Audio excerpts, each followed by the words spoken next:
guys, and welcome back to MS Tech Tutorials. And in today's video I'm going to be showing you guys how to fix the Hytale "an error has occurred" problem, and let's get straight into the video. So if this error is happening, it is most likely because of the Hytale launcher. And what you essentially want to do to fix this error code, there are three things that you guys can try doing. Now the first thing that you guys can try doing is simply relaunching the installer.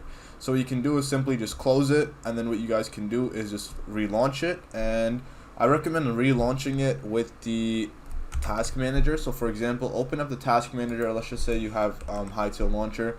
Right click on it and hit end task. Once that is fully ended, that is when you want to go ahead and relaunch it, and then relaunch Hytale. Once that fixes, or once that happens, you guys can try launching it and check to see if that fixes the issue. The second method you guys can try doing is by reinstalling the Hytale launcher. So you guys can go ahead and reinstall the Hytale launcher. You can go over to control panel. From control panel, make your way over to uninstall a program, and then just simply type in Hytale launcher from here, and then go ahead and then just reinstall it from a browser of your choice. And then now once you do that, the third and final method you guys can do is by simply restarting your PC. And I also recommend updating your drivers as well. If you're on NVIDIA, you can update your drivers with the NVIDIA app, and if you're on AMD, there should be a similar AMD app.